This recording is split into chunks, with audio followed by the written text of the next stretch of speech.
Then hard on his heels, Simon Peter came also. That means hard on the heels of Johanan, the beloved Talmud. Came Simon Peter also, and he went into the kever, into the tomb. There he saw. Now notice, this is eyewitness testimony.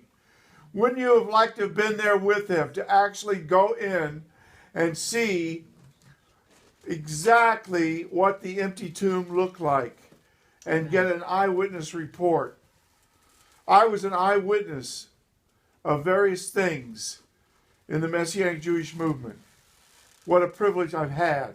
What a privilege it would be for you if you had been with Peter that day.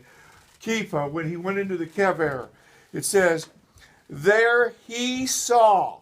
That's eyewitness seeing. We're talking about Simon Kepha. The links of linen. Now, when you talk about linen, takrichin is what they call it. This is the shroud, the links of linen cloth that they wrap the body in a mummy-like wrapping. And he saw this. Then he says, it says he saw the now this is Johanan himself writing this. So that means that everything that Kepha saw, he also saw. And he's writing it down as an eyewitness, referring to the links of linen, the linen cloth lying. And then he says, and the napkin. And that's what I want to focus on here. In Yiddish, it would be Tav Yod Kaf Lamed Tichal. The shmata, the rag, literally the sudar, from the Latin sudarium, which means the sweat rag. Remember Lazarus had that wrapped on his head when he came out of the tomb. He staggered out of the tomb in his grave clothes with that, we call it a kerchief, wrapped around his head. Remember when Rav Shaul was starting his yeshiva in Ephesus? There were so many different congregations throughout Turkey, some at a great distance, that the people would journey all the way to where he was, and then they would get the cloth.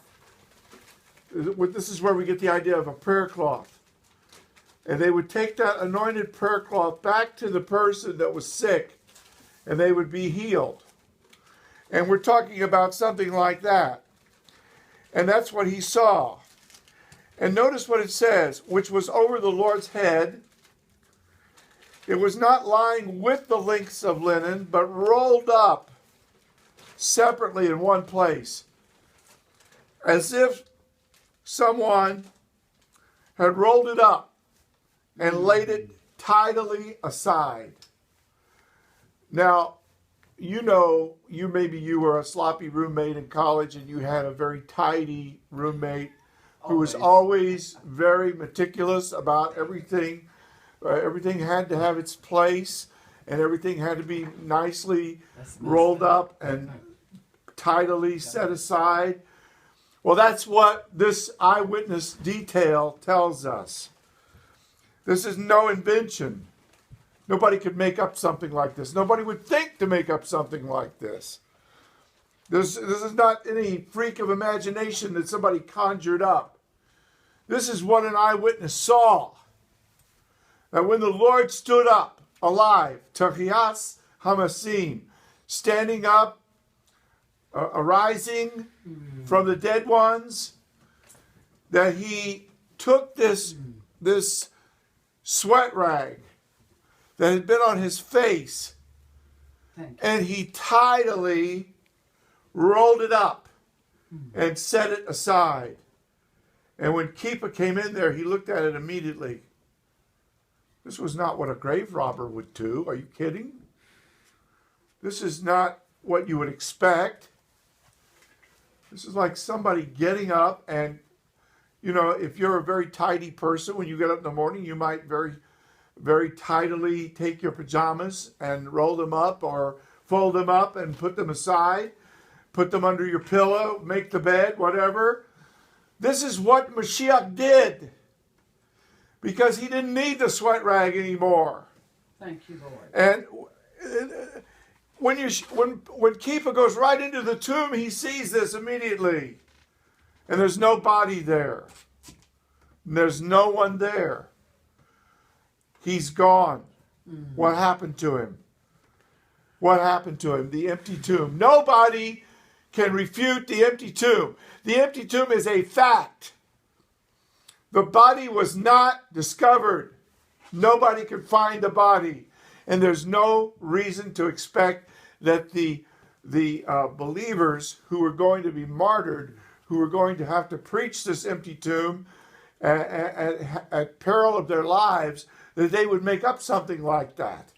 And of course, his enemies wouldn't make up something like that. If they had had the body, they would have handily exhibited it, just like they did Mussolini's body. They strung him up upside down.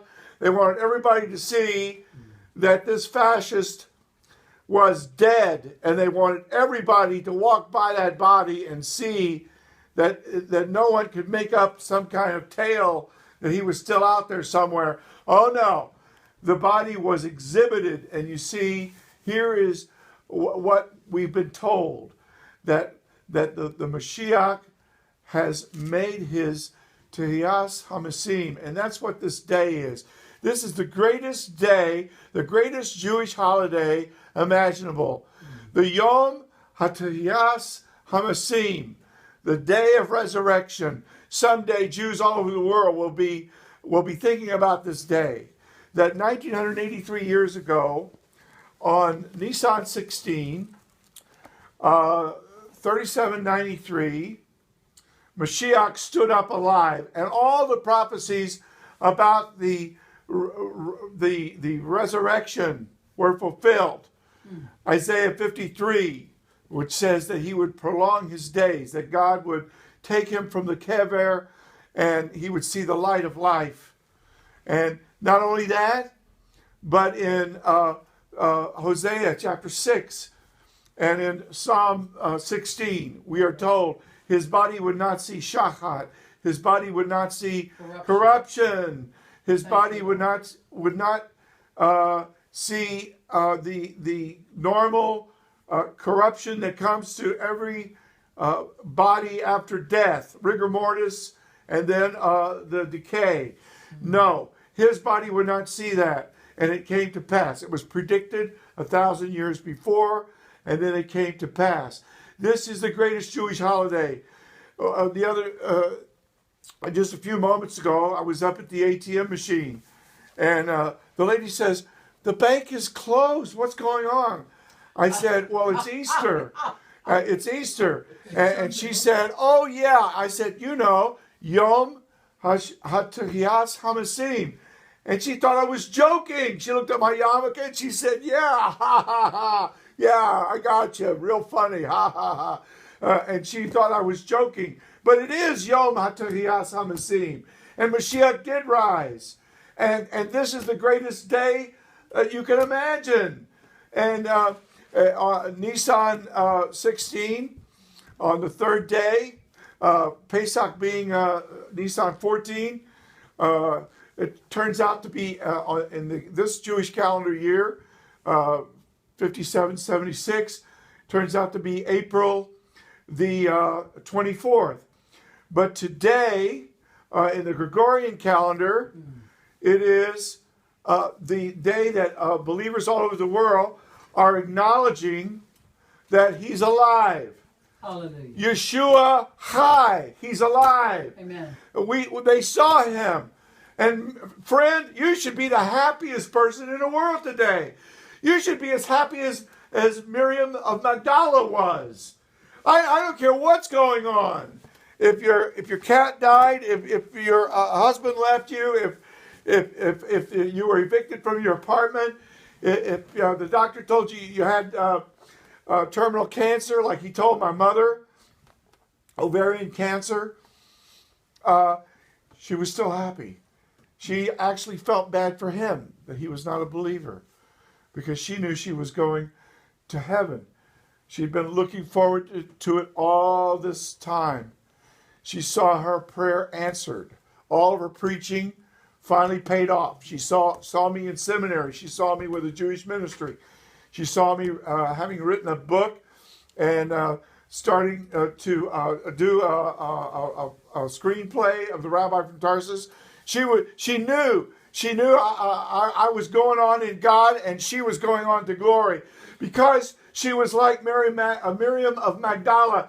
She knew he was alive. She saw him. Listen, friend, are you a believer? Have you received him?